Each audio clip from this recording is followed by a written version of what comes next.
I go right out and grab a beer and play the pinball machine. And pretty soon I'm feeling gay instead of bad and mean. The best way to lose your trouble that I have ever seen is drinking beer and shooting that old pinball machine. That was a late 1940s or early 50s. The liner notes are not clear, but Claude King. When did they invent flippers on pinball, Carol? 1947. Because pinball was around since the 30s, but you know how it is. Until they got the flippers, those little boom, boom, those flippers. They changed the world, monkeys, pinball flippers. And Claude King was right there with the beer and the pinball. Hey, we're live. It's now. It's happening. The universe. It's a beautiful moon, Carol. Oh, it's a little one of those fingernail crescent moons. One of those fingernail moons. It's very pretty. Oh, I don't think our Pope's a demon. I just think he has his head up his butt, and he thinks we don't see who he really is. Did you see, Carol, that our Pope told the Triangle Business Journal that, I quote, I'm not a controversial figure. And he smiled, made puppy dog eyes. What? Are you crazy? Oh, yes. He is kind of loony when it comes to the economic stuff and how society really works. He's got that die-hard, bizarre, anti-government thing that, hey, it doesn't work. Austerity doesn't work. We've seen that. But anyway, let's skip our Pope. He's not worth the time. And let's go to Lance Armstrong. Carol, do you care? Not really, she says. She says, not really. Okay, here it is. We'll keep this quick. He's going to talk to Oprah tomorrow. Some of you are going to watch this Thursday night, Friday night. It'll be over. Here's what he's not going to do. You ready? Lance Armstrong will not apologize directly to the people whose lives he ruined after they said publicly, oh, Lance Armstrong doped. That includes a woman, I think her name was Betsy, something like that, Carol, I forget. You ain't paying me for this crap. You have no right to expect me to get my facts all right. It's enough that I get 99% of my facts right. Seriously, Lance Armstrong, there was a massage therapist, a masseuse with the team, and she came out publicly and said, yeah, I heard him talk to doctors about doping. He drove her from the sport. He insinuated that she engaged in, and I quote, inappropriate behavior. No evidence, just a vague smear of an accusation from Lance Armstrong. She left the sport. That means she was having sex with the people she was giving massages to. One of the worst accusations you can make against a professional massage therapist, right? It's probably against their code of ethics, Carol. Emma, why did I think Betsy, Emma? Sure. You see how my brain works? It's a sideways brain. Here's how my brain works. You ready? Look, thought A. Woo. Thought B. Your brain goes directly, straight. This is your brain. This is your brain, right here. Mwah, mwah, mwah. But this is my brain. Woo, woo, woo, woo, woo, woo. That's the difference between you and me. Emma, he hounded her from the sport, insinuating that she had sex with other people in its really sleazy, non-evidence way. That's the kind of guy Lance Armstrong was, and he was doping. And Carol, here's the only other thing I'm going to say, and we're going to move on. You ready? Oh, he ruined another guy's life too, other people who came out publicly, bravely, and said, no, this is real. He's doping. But here's the second part. You ready? You ready? You ready? He wasn't just doping on the U.S. Postal Service team. He wasn't just doping. No. Lance Armstrong was the leader, encouraging other people to dope and shaming them when they said no. That's who Lance Armstrong was. Meanwhile, he's hiring lawyers and suing anybody who accuses him of doping, while he was the guy. He was the main guy. I mean, doping was all over cycling, but on the U.S. Postal Service team, he was the main guy, leading the doping. Wow. Carol, can I say the name Dick on TV? It's just short for Richard, she says. Lance Armstrong's name is now Dick to me. Huge Dick. And now he's going to cry on Oprah for 2 hours and expect us to say, oh, that's fine. When he makes good, just because he wants to compete again, Carol. Just because he can't imagine his life without being the guy on the top of the heap. So he wants to hit the reset button. Dick. String him up by his last testicle. Oh, I can't say that on TV. She said to string him up by his remaining testicle. but I don't know. That seems a little harsh. I don't think we should be saying that. So, but that's all I got to say about Lance. He ruined people's lives when they were honest about his doping. And he wasn't just doping. He was the leader of the doping ring on the U.S. team. That's what you need to know about Lance Armstrong. Go ahead and shed some tears, Lance. We don't give a crap. All right. Can we put up the movies? Number 11? No. What is number 11? Oh, yeah, there it is. Actually, I'm going to turn it over to you. Hey. Yeah, that's hard work, monkeys. You don't understand. That's hard work. There's a ton of great movies out there and a bunch of Academy Award nominations and all this. And so we're going to help you. Real quick, Carol, give me 1 minute. You ready? North American Video lets us gives us free rentals so we can watch movies and recommend them to you. That's a great company. Love them to death. Great story behind the Harris Theater in Cameron Village. So A Separation won the Academy Award for Best Foreign Film last year. And you know how you approach these films, Carol? I should see that. It's Iranian. You know, we're about to, like, there's people in the Republican Party that want to drop bombs on Iran right now. I owe it to my, I should watch this. But monkeys, the first half hour is a little slow, but it's a little slice of life about a couple, a married couple with a daughter who separates, and then the husband, his father has Alzheimer's, and they have to hire someone to come in to take care of his father. And it's about class in Iranian society, and then something happens, I won't say what, about a half hour in. It's fascinating. Carol, one of the things that's fascinating, okay, you gotta give me 2 minutes. One of the things that's most fascinating about A Separation is its portrait of Iranian society. So you get the woman who has been, I won't spoil anything, who's been called in to take care of this Alzheimer's suffering father, right, of the husband who's getting separated. And at one point, the father, the old man, soils his pants. And so what does this, she's a devout lower class woman. She picks up her cell phone and dials a mullah, Carol. Can I change his pants? Is this a sin if I see this old man naked? And it's just done very matter-of-factly. She picks up the phone. You're like, what's she doing? Why is she calling? And who's she calling? And she dials, yeah, can I do? And you realize she's dialing a mullah, right? Or mullah, however you pronounce it. It's a and the movie is filled with things like that. When you first get into the upper-class couple's home, it looks exactly like your home. Big screen TV, books everywhere, I hope you have books everywhere. If you don't have books everywhere, you need to get some books in your damn home. Tout sweet, as the French love to say every day. But it's really filled with all kinds of great humanizing details about Iranian society. And that was why I thought I should watch it, Carol, you know what I mean?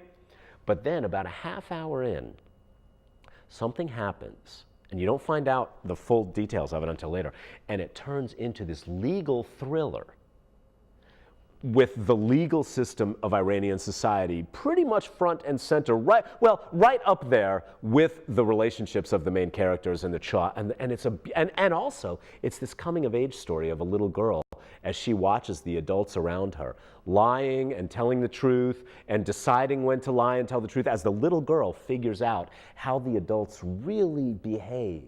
Whoa, the clock just went backwards again. The what? The clock just went backwards. The clock just, for some reason, the clock in the control room back there just occasionally goes backwards. Okay, so. Okay, so we're 13, this tells me we're 13 minutes into the show, is that right? Probably.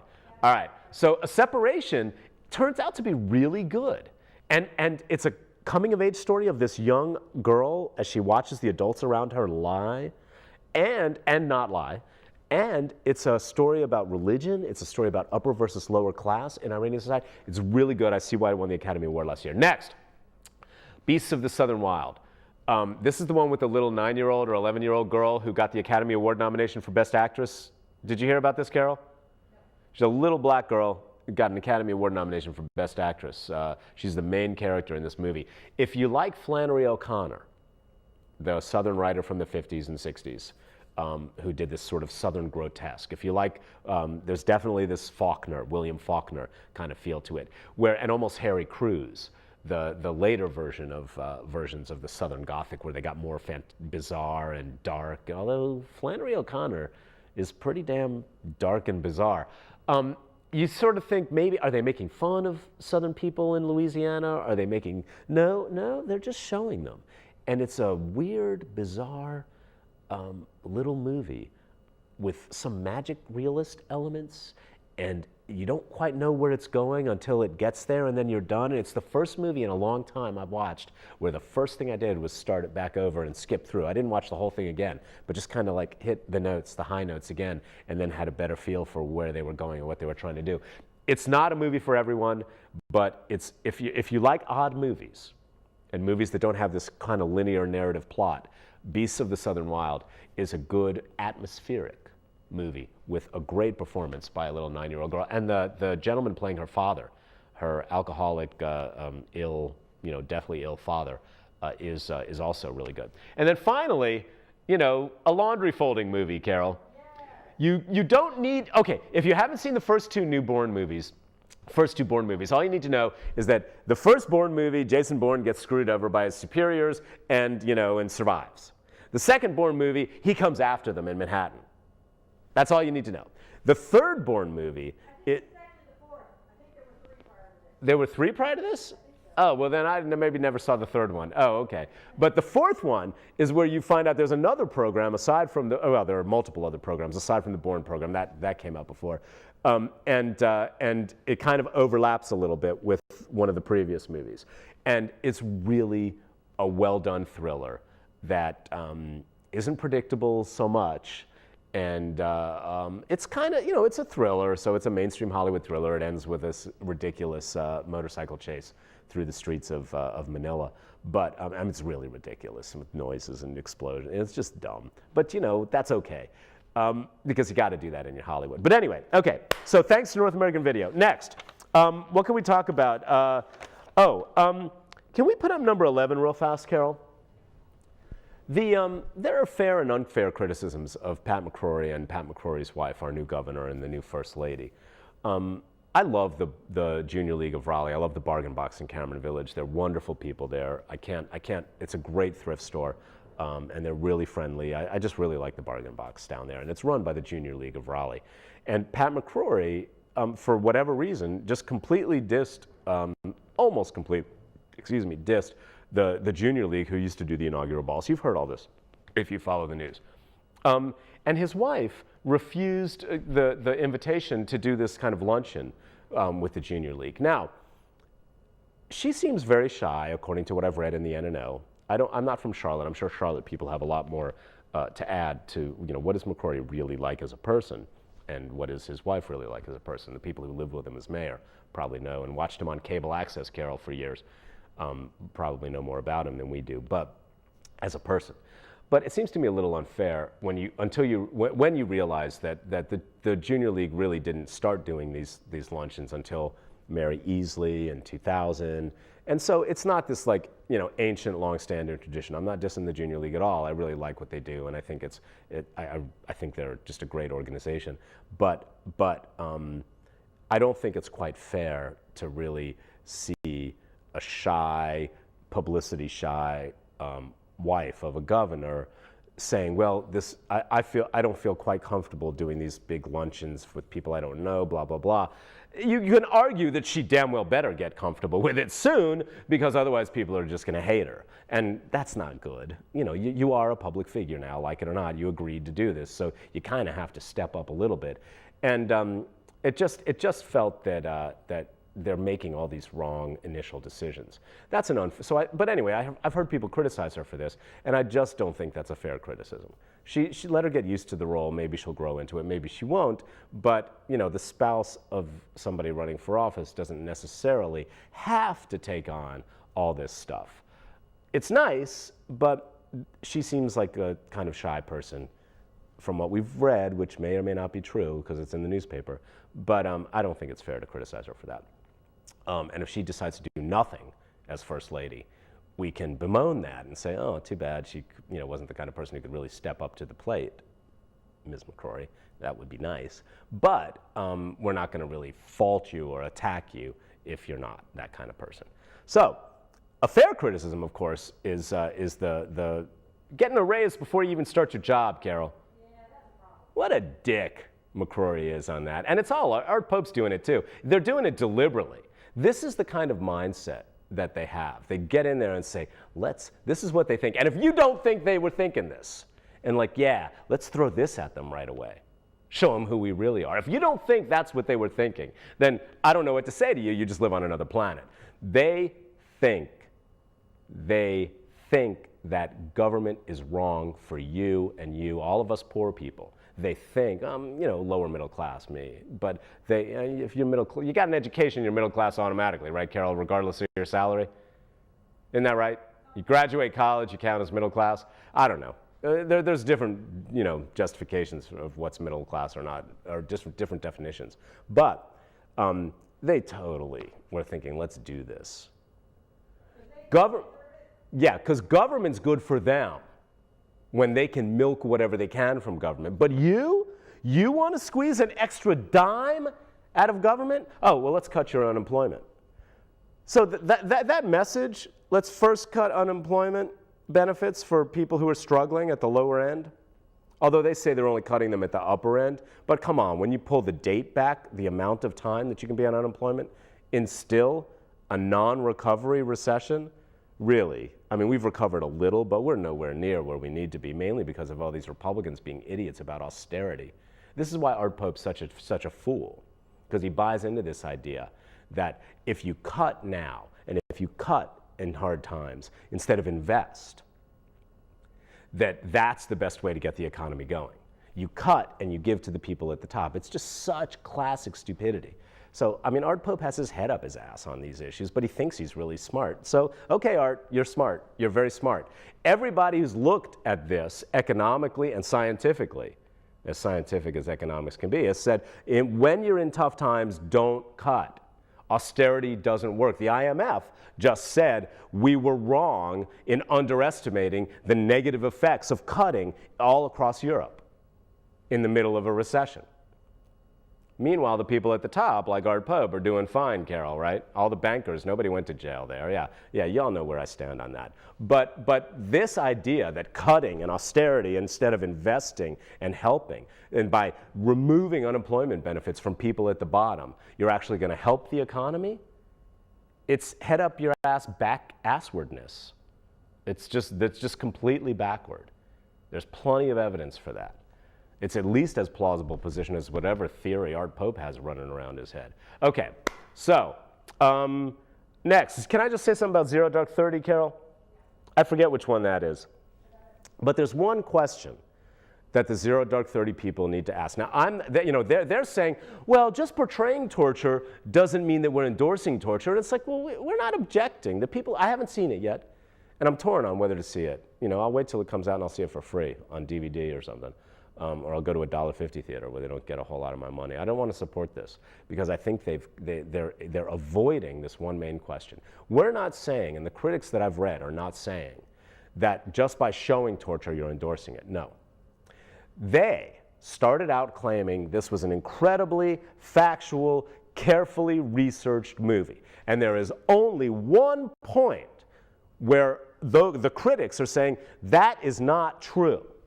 And there's only one moment where that's the sharpest, most direct criticism of Zero Dark 30, and I think it cuts right to the heart of it. Although the critique, Carol, that there's no emotion in the movie, it's just tension.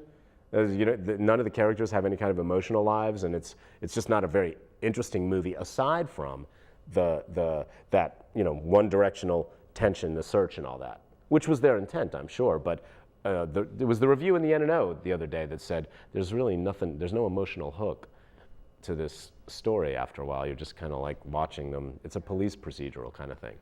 But, what? Oh, 6 minutes. A police procedural without the human element, of the people doing the policing. So, anyway, that's the criticism I've heard. I can't say if it's fair or not. But the one that is fair is that they say it's a highly accurate factual movie, but in the movie, the key piece of information about the courier to bin Laden's compound comes after torture, directly. Why did they do that? None of the reporting, and in fact, all of the reporting that's there, and all the people like from the CIA to the Senate to whatever are all saying that's not how we got the information about the courier to bin Laden's little compound there, his little hideaway. Torture had nothing to do with how we got that bit of important information that got us there. And yet, in the movie, torture is how we get that bit of information. Now, this is where I need to see it for myself to make sure. Maybe people are misinterpreting, I don't know. But I don't think so. Enough people have come out and said that's how they get that information. If you've seen the movie, is that how they got the information about the courier? From someone who'd been tortured? Because that's not how it happened in real life. So, the question is, why, if you say you're being factual, did you introduce this non-factual element into your movie that made torture central to getting the key piece of information that led us to bin Laden when it wasn't? And none of the people or the supporters behind Zero Dark 30 have answered that question directly. Not that I've seen, and I've read a lot about it. There. Okay, next. Gun stuff. I don't know if I have something there. Put up the Twitter page, Carol. I linked to a couple of things about guns, I think, this week. Here's the key about polling. The key about polling on gun attitudes, gun control attitudes. You see people saying, well, the attitudes towards guns haven't changed at all since Newton, the Newton shooting. And then you see other people saying, well, there are now huge margins of people supporting these specific steps, right?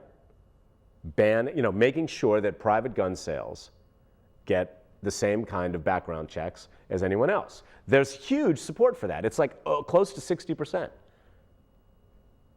But then you get other people saying, well, the polls haven't changed at all since Newton and above.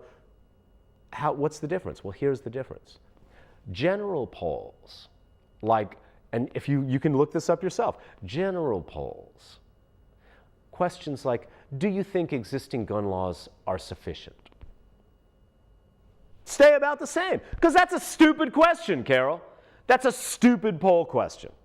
That's not a specific poll question that specifically drills down into what people specifically think about specific suggestions. The polls where you're seeing all this support for major changes to the gun laws, like, do you think everyone who goes to a gun show or anybody who sells a gun to another person should have to be registered? That sale should be registered. And when you ask a specific question like that, monkeys, you get huge margins of support for that. But when you say, well, should we change our gun laws? Most people who don't know jack about what you're talking about, because it's a vague question, it's a stupidly vague question, go, oh, yeah, okay, maybe. You get about 53 saying, yeah, let's change the gun laws. But you get over 60 when you offer specific suggestions, right? All right, 2-minute warning. That's a key. So when you hear people saying, well, the polls haven't changed much, ask them which polls. Find out which polls they're talking about. 99% chance, I'm telling you, the polls they're talking about that haven't changed much are these general, broad, stupidly vague polls. But when you look at the, what? Oh, yeah. A buddy of mine's been wanting to do open mics, and so we went online. You type in open mic Raleigh to your favorite search engine, DuckDuckGo or whatever, and it's a good search engine, and it's not Google. And you pull up open mic sites that list them. So we found one that we went to last night, Deep South, which is right downtown near the Raleigh Amphitheater there, or whatever company sponsors that crap. It's called the Raleigh Amphitheater in my mind anyway, sorry.